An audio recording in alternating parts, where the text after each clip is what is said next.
wonders of wonders has done happened. The Kingfish got himself a job. Yes, sir, in the past 3 days, he's been employed by one of our biggest realty companies, the firm of Reynolds and Reynolds. Well, it looks like the Kingfish done tied himself up with a live wire outfitter. Good morning, Miss Watkins. Good morning, Mr. Reynolds. Good morning, Mr. Reynolds. Good morning, Miss Burke. Nice sale you made yesterday. Thank you, sir. Good morning, Miss Bain. Good morning, Mr. Reynolds. Good morning, Mr. Reynolds. Good morning, Tom. You've been doing some wonderful work for us. Good morning, Mr. Reynolds. Good morning, Tom. Thank you, Mr. Reynolds. Yes, Miss Smith. I'll be glad to come over and take you right out. Yes, ma'am. I'll be there in the morning. Thank you.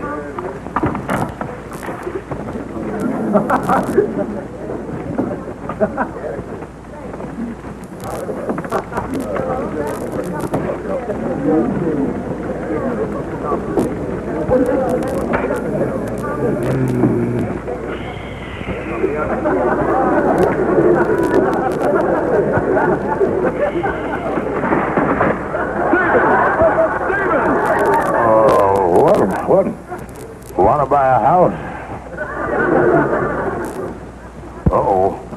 Good afternoon, Mr. Reynolds. Stevens, you've been with us 4 days and you've done nothing. Now I find you here like this. Stevens, you're finished. You're fired. Well, what are you waiting for? For you to close the lid. I ain't finished my nap yet. Home. Hello, George. Honey, I got something to tell you. Oh, George, I'm so happy about your new job. It makes me so proud of you. I fixed you a wonderful supper, all your favorites. Corn, roast beef, French fried potatoes. I know, honey, but... George, honey, you know, someday, if you keep up the good work, we might even have a little home of our own. A little place in the country with a garden, picket fence, flowers. Oh, George, I just know this new job of yours is going to be the turning point in our lives.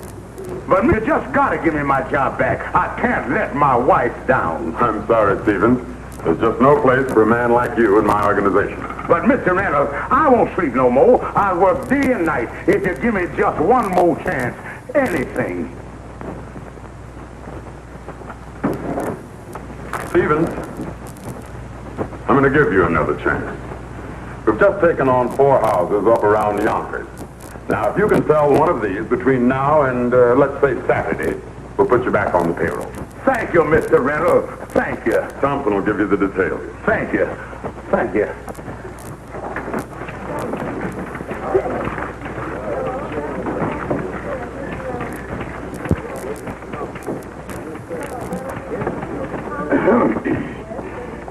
Yes, what do you want? Well, I'm back on the payroll, and Mr. Reynolds said for you to give me the dope on them 4 houses up near Yonkers. There you are, brother. They're all yours. They're a little on the old side, ain't they? What are they asking for them, 3,000 or 4,000? 500. Only 500? How can they sell this for only 500? Well, because nobody wants them. They've been condemned by the state to put through the new highway. They're going for 500, but whoever buys them's got to move them out of there. They got to be moved. Well, who in the world is going to buy a house without any lot? Stevens, there's 7 million people in Greater New York. I suggest you start with the A's.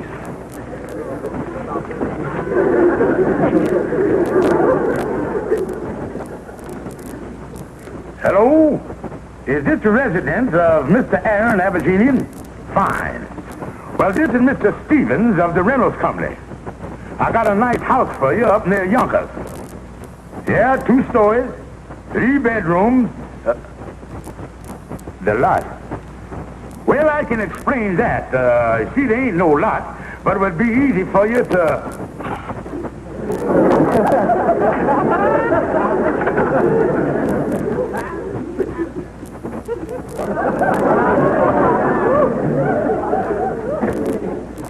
But Mr. Quigley...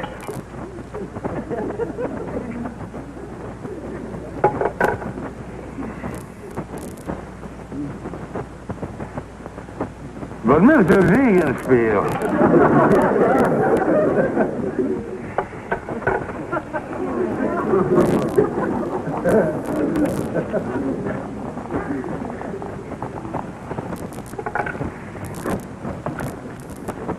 Hi, Kingfish. Be with you in a second, Andy. On the phone here. Yeah.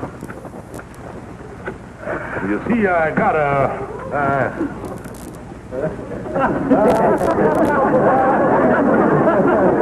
Andy, did you ever consider the beauties of home ownership? Home ownership? What would I want to own a home for? I was still an unmarried spinster.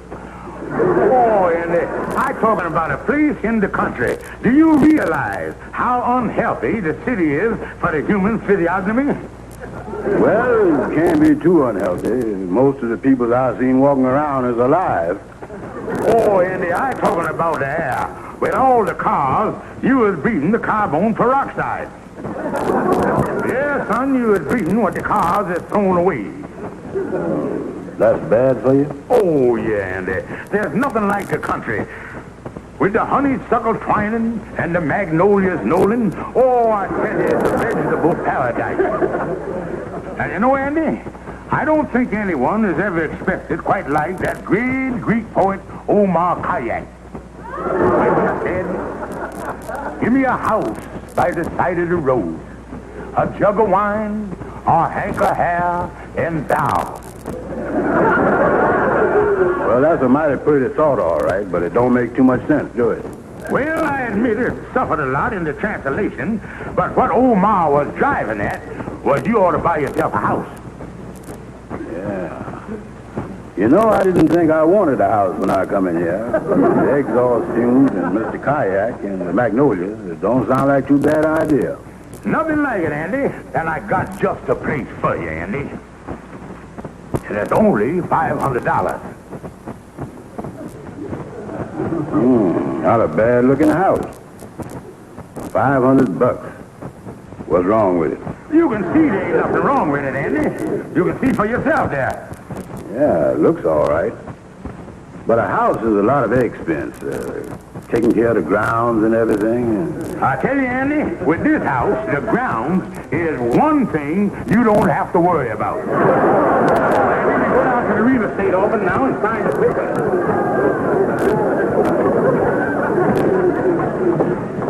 Well, Andy called me up the next morning and told me he'd bought a house, and I offered to drive him out in my cab.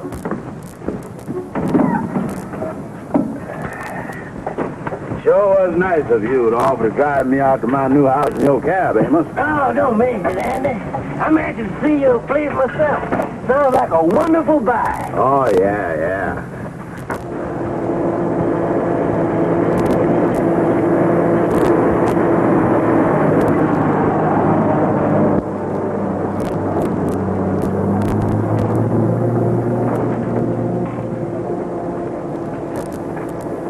Look like they're running a highway down through here. Yeah. Well, my house is around here somewhere. We'll leave the stuff here, Amos, and we'll walk up to my place. Okay. You know, it's kind of nice having a new highway right near you.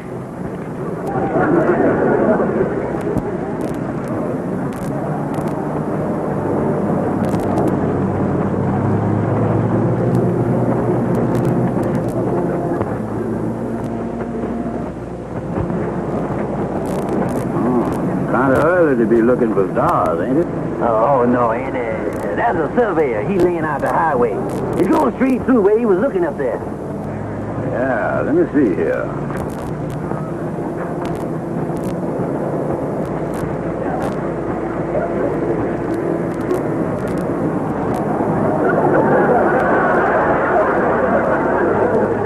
What's the matter, Andy?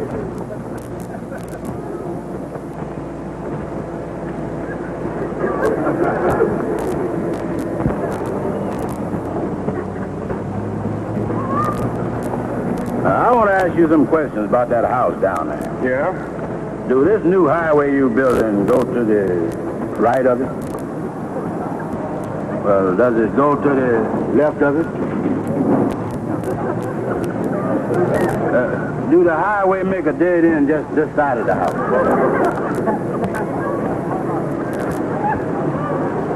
Just one more question. When must I move the house out of there? By next Thursday.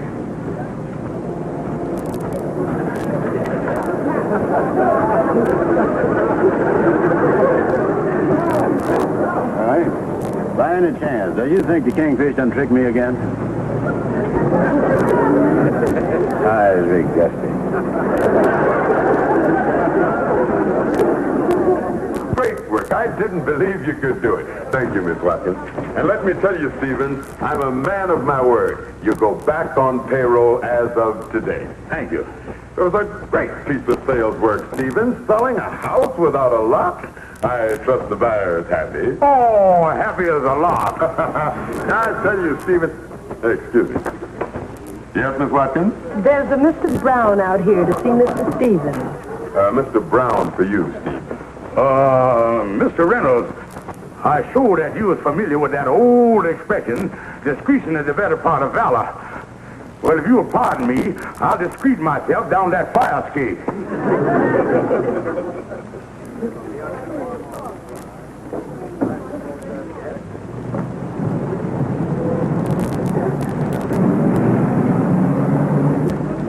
Yeah, Calhoun, I fear for myself. Ordinarily, Andy's a slap-happy flounder. But when he gets mad, he's like a tiger shark with a harpoon in his liver. Calhoun, what is I gonna do?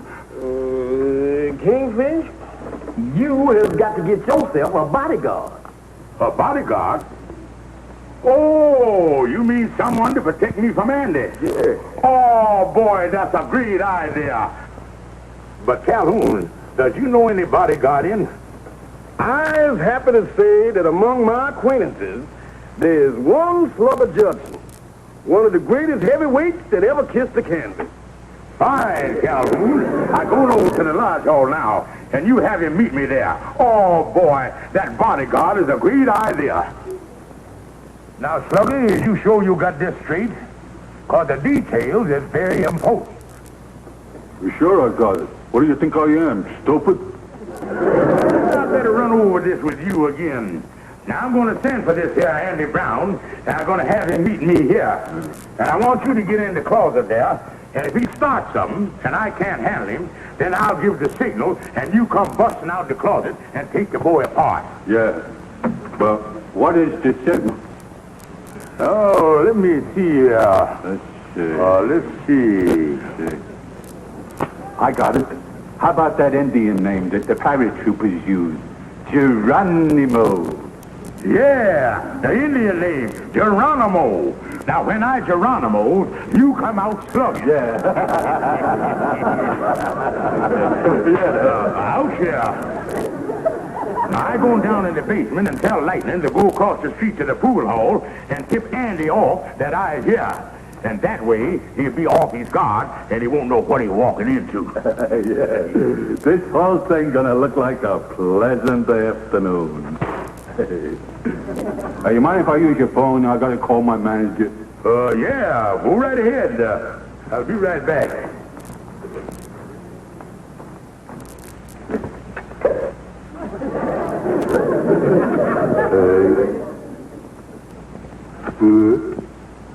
Nine.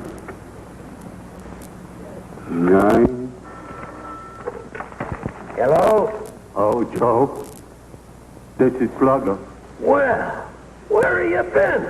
I've been looking all over for you.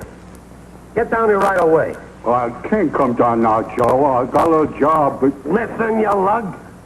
I knocked my brains out to get this fight. Get down here, or the deal's off. Okay.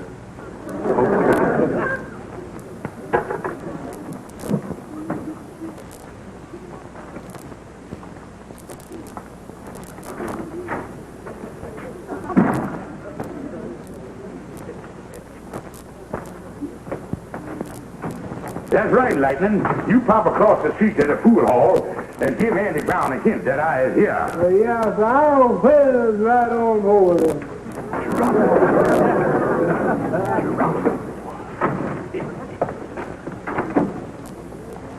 Now, Slugger, if,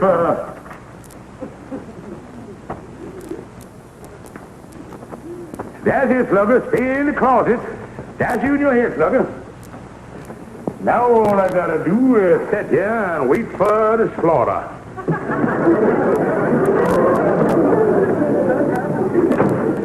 Here you come now, Slugger.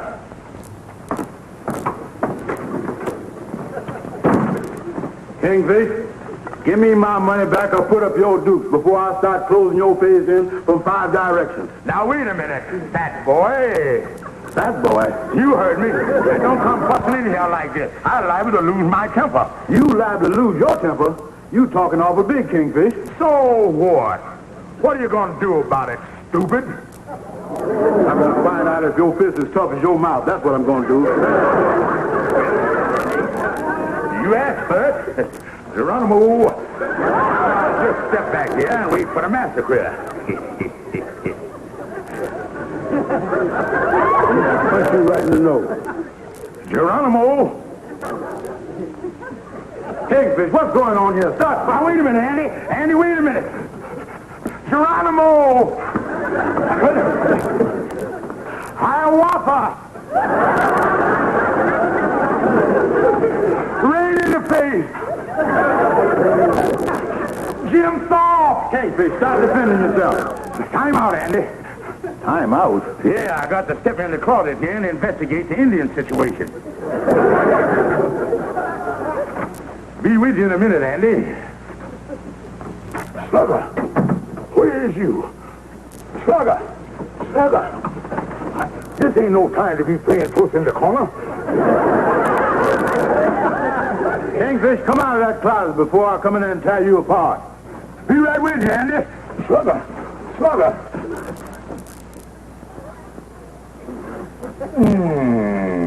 Yeah. Kingfish, come out of there. Did you want to see me about something, Andy, old pal? I sure did.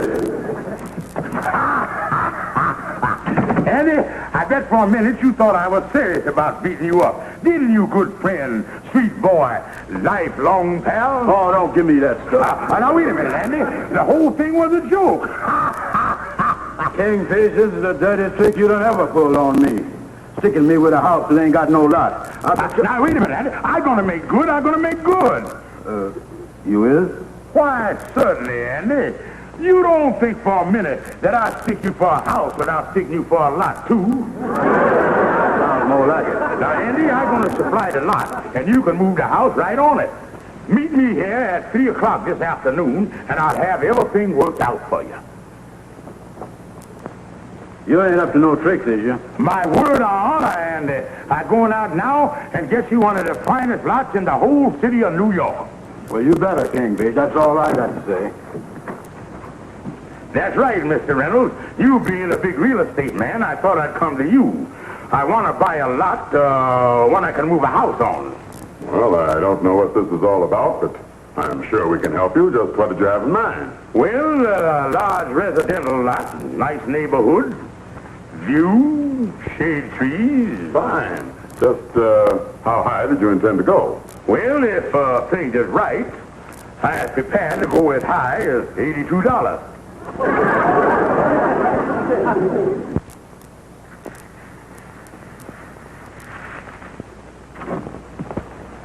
Well, Kingfish, it's 3 o'clock. Well, I just going over your lot here, Andy. A beautiful spot. Is the lot in a nice neighborhood? Oh, sure, Andy. And it's centrally located, too. It's right in the middle between 2 other lots. Well, you couldn't ask for a better location than that. Yeah, it only cost you a couple of $100 to have the house moved onto the lot.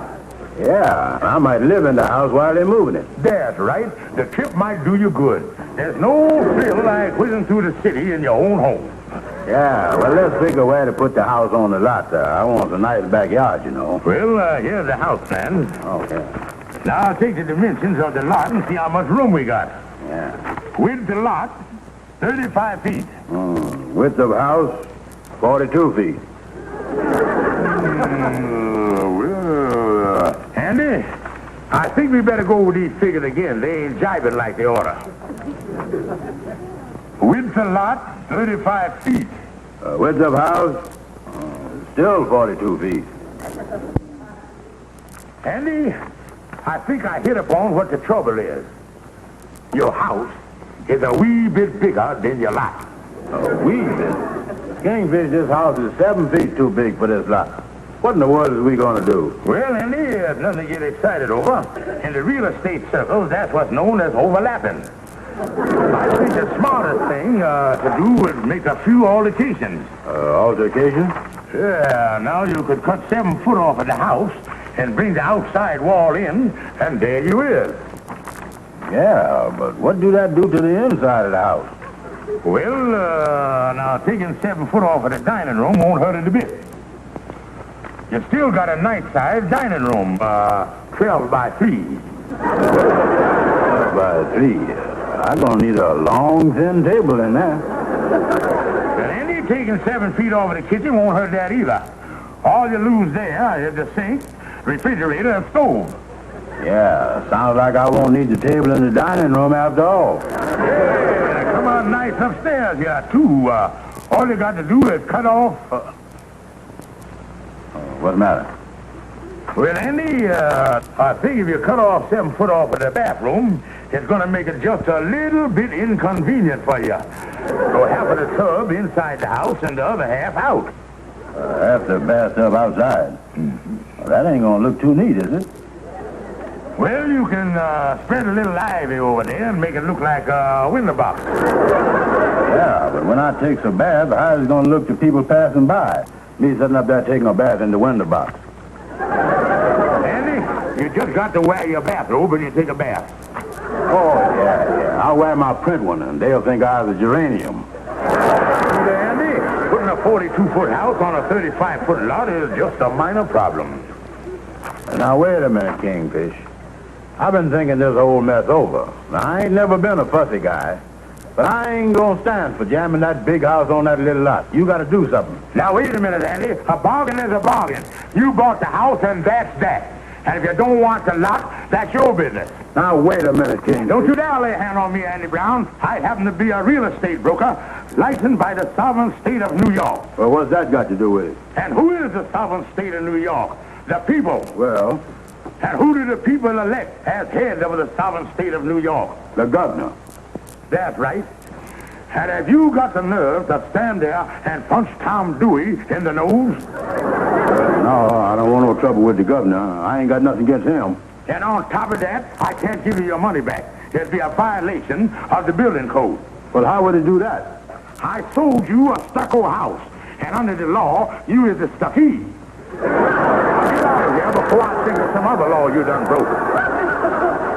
Oh, me. Well, fellas ain't done nothing. I sure got myself in a mess of trouble. Andy, you mean to say you gonna let the Kingfish get away with this? Well, there ain't much I can do, Amos. According to the Kingfish, all I could do is get in a fight with Governor Dewey. And you got to have a license from the state of New York to do that. Yeah, well, we could go to court, Andy. But I don't think no judge would think anybody could be as gullible as you is. Yeah, I sure is gully, ain't I? But Andy, have you tried to sell the house? Yeah, I tried, but no one wants the thing. The house one place, and the lot another place, and the lot too small.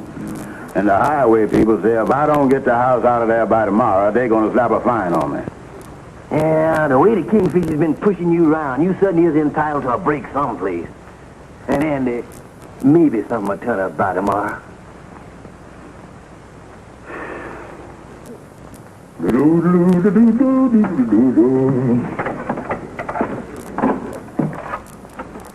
Sapphire, hi home. George, I was waiting for you. We going out? Out to dinner? No, George, I have a surprise for you. Now that you have a steady income coming in, I decided to do something about this apartment of ours. I tried to get you all afternoon, George, but it was such a wonderful opportunity, I couldn't pass it up. Opportunity? Yes, I run into Andy Brown, and he sold me the most wonderful house and lot for $750. What? The dirty crook. I call my lawyer. I call my doctor. I call everybody.